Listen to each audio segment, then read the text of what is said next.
You're listening to the Jefferson Exchange. Thanks for joining us. The JX starts today with a debrief, where JPR reporters discuss the stories they've been covering this week, including local protests against the Trump administration, concerns about surveillance by law enforcement agencies, and an attempt to revive the wool industry in far northern California. I'm Maria Carter, JPR's news director. I'm Roman Battaglia, science, energy, and politics reporter. I'm Jane Vaughn, housing, homelessness, and education reporter. And I'm Justin Higginbottom, public health and safety reporter. And Jane, let's start with you. You covered one of the No Kings protests that happened last Saturday in Medford. For anyone who has been living under a rock, remind us what that protest was about. Yeah, so it was part of a nationwide demonstration that took place called No Kings, basically pushing back against the Trump administration and what organizers say is an increasingly authoritarian direction taken by the administration, what they say is the militarization of our democracy. And so there were these protests planned all across the country, all across our region, on the same day that President Trump had a military parade in Washington, D.C., which was celebrating the 250th anniversary of the U.S. Army and his own birthday. Okay, well, what was the protest like here in Medford? Yeah, so I went to the one in Medford. As I said, there were a ton in our region and across the country. Just in our region alone, there were protests in Roseburg, Bandon, Eureka, Mount Shasta, Redding, Gold Beach, Klamath Falls. Where wasn't there a protest? Exactly. I've got a way longer list that I won't bore you with all of them, but there were a lot of protests in our region and, as I said, across the country. In Medford, overall, it was quite positive. Some people brought bubbles. They were blowing bubbles. They had American flags. There were a lot of signs, as there always are at protests. Some of them said, "No king in my country, abolish ICE." There was one that said, "Eggs are expensive because all the chickens are in Congress." A little sense of humor there. Yep. And it was super loud. There were a ton of people there. They lined both sides of East McAndrews Road in Medford for over half a mile. So really, really packed, beautiful day. There were some counter protesters who drove by, and there was some yelling from the crowd about that. But overall, it was peaceful. I didn't see any clashes. I didn't see any police there, actually. There were also some protesters who drove by in cars themselves with signs or paint on their cars. So if people didn't want to, sit or stand on the sidewalk or weren't able to, there were some people who were just driving back and forth and sort of participating that way. There were a lot of people playing musical instruments and drums and tambourines and families and children and older adults. So people of all ages were there. And I talked to a protester, Paul Heward from Ashland, and I was asking him about his goal for the protest. I want the president and his minions to see that small town America can't stand him anymore. It's one thing to have protests like this in an urban area. People that do political planning, they pretty much anticipate that there's going to be a large turnout. This is deep ruby red Jackson County, and there are thousands of people out here saying Donald Trump has got to go. So you can kind of hear the cheering and the honking happening in the background. A lot of people were honking driving by. So I've been covering quite a few protests recently against this administration in recent months, and I'm sure there will be more that we'll keep covering. Well, thanks, Jane. Justin, you had a story about privacy concerns over surveillance methods used by Southern Oregon law enforcement. What can you tell us about that? Yeah, so this anonymous group, Information for the Public, released hundreds of pages of emails between various police departments in Southern Oregon, and that group is pretty critical of surveillance from local police. They've previously released records and criticized Rogue Valley officers for using social media actually to kind of monitor protest activity, especially around 2020, so some time ago. But this latest document dump mostly shows an email thread between an informal group called the Southern Oregon Analyst Group from 2021 to 2024. And this informal group was made up of a number of Southern Oregon crime analysts, as well as people from federal agencies like the FBI and ICE. And a lot of this communication had to do with departments describing what kind of programs and tech they used for investigating crime. And then analysts also offered their services to counterparts in other departments. So police sharing tips and offering resources to each other, what's wrong with that? Yeah, that's the thing. So law enforcement would say nothing. These analysts go after crimes like missing persons or human trafficking, illegal cannabis grows. So sometimes some, pretty serious crimes that most residents would want investigated. But one thing that this group, Information for Public Use, as well as the ACLU of Oregon, takes issue with is the potential for casual sharing of services with federal agencies.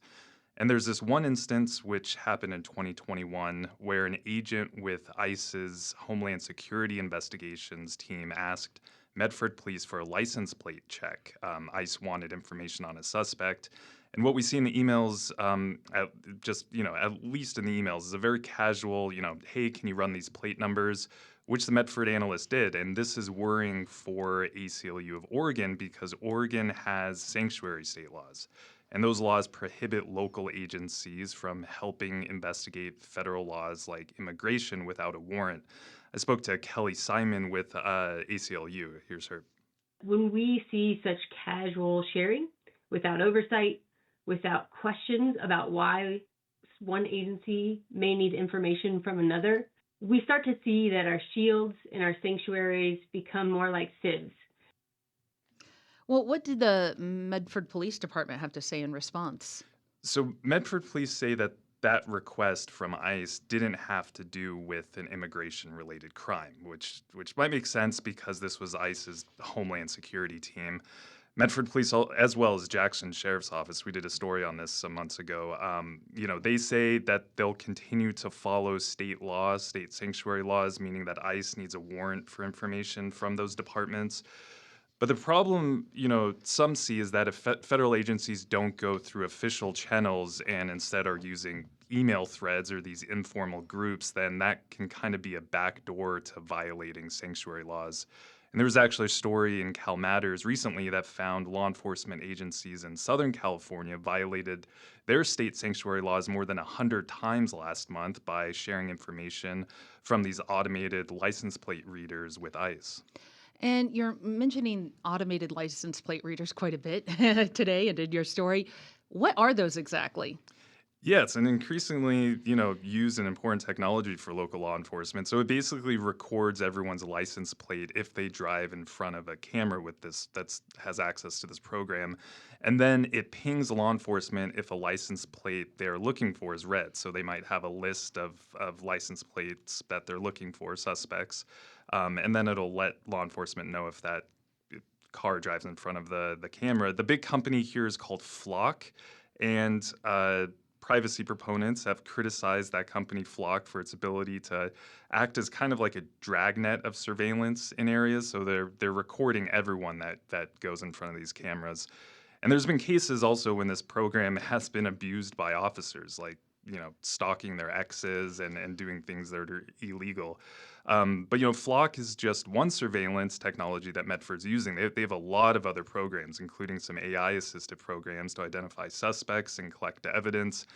Hundreds of private properties also participate in the city's, it's called the SCAM program. It's a security camera registration and mapping program. That's what that stands for, which allows officers to access those cameras on private property.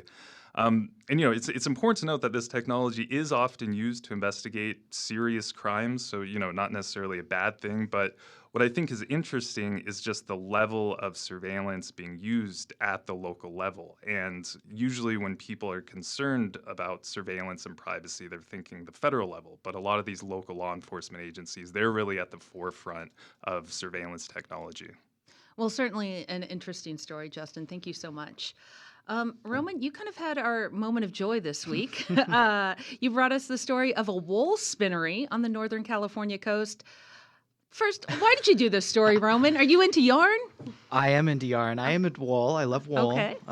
But I actually learned about this because I was working on another story down in Eureka, the story about the Hall of Simulation at Cal Poly Humboldt, which I published a week or two ago. And so I was like, well, I might as well go visit while I'm down here because this new wool spinnery is, being opened here in Humboldt County. So I didn't really know anything about the history of the wool industry. It was really fascinating to kind of learn more about the history there in Humboldt County and see all of these machines. It was in this former garage space in this really, really, really, really tiny town called Fernbridge, which is south of Eureka.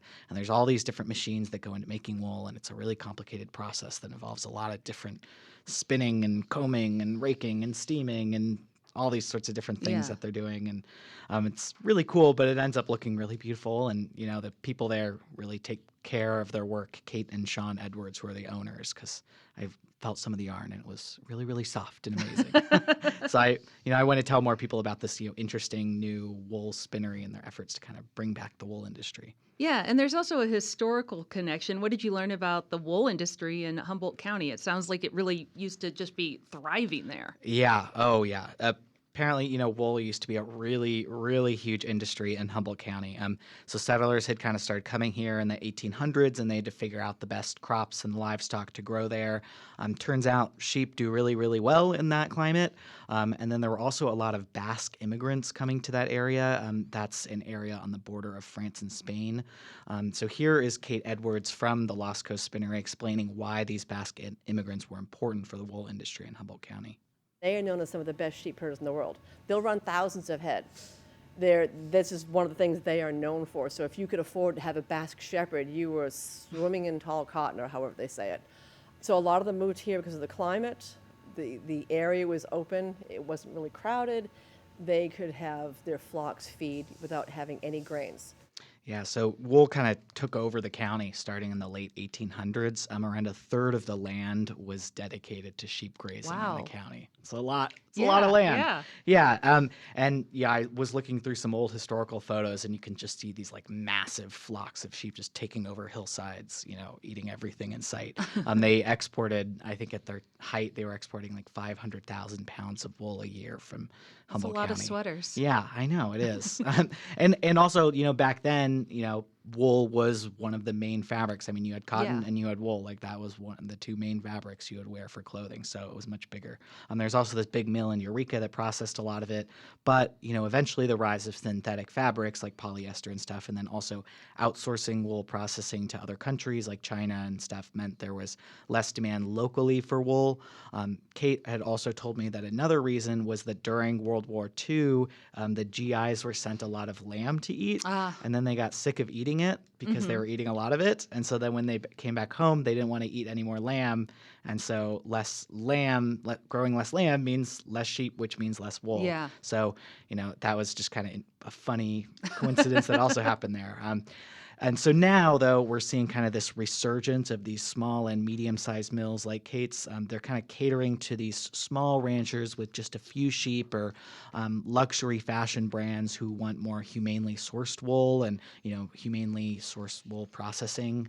I know that I talked about in the story on the website that Ralph Lauren produced, they use locally sourced wool from Central Oregon to produce the Team USA outfits for the Paris Olympics. So whenever you see that on TV, you can take some local pride, I guess. Yeah. Well, sounds like you learned a lot of interesting things. What else did you learn that you weren't able to include in your story that I probably cut? I know there was so much stuff, and she was just a big talker and loved talking about wool, so I learned so many things. But one thing that was interesting was about how different wool can be depending on the circumstances and how it's grown. Like, the different types of sheep, their feed, their location can all kind of change how the wool feels and how it's processed. Here's Cate Edwards again describing how experts can use wool to identify what kind of sheep it came from. One of the things about learning this business over the years is a guy that I was following in England who's a master classer. You can pick up a fleece and touch it and smell it and listen to it and almost tell if the animal was sick. Did it lamb that year? Is it a wether? Is it an older ram?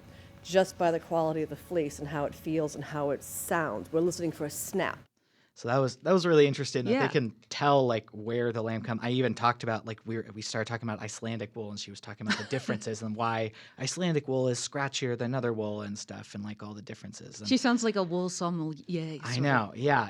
And she told me she was like, I don't knit. She doesn't knit at all. She's like, I can't knit. My husband does all the knitting. Oh, funny. So I didn't know a lot about it, and that was really interesting. I also learned about yak fiber and how it's really hard to process. They do other kinds of fiber like alpaca and yak. Apparently, yak fiber is really, really soft and fine, like down, but it's so light they have to like close all the doors and wear masks to avoid letting it escape because it'll just fly away, and it's really hard to. They got to keep track of all of it. So I it's need really to check out precious. yak fiber like sweaters or something. Apparently, yeah. And plus, they're also really struggling. I mean, they're running on a margin of only about 10%, which is really low, and the cost of the machines and the cost to fix them is hard. So, but they're not really doing it for the money. And I think that was what was interesting. They really want to support these small ranchers with more affordable options to process their wool. Well, thanks so much, Roman, for covering, bringing us a little bit more about wool. Yeah. That's it for the debrief this week. Thanks for listening. You can reach the newsroom with comments on our coverage and suggestions for things we should cover in the future through our news tip line. That's on our website, ijpr.org. And you can find this program and more at jeffexchange.org or subscribe on Apple, Spotify, or your favorite podcast platform.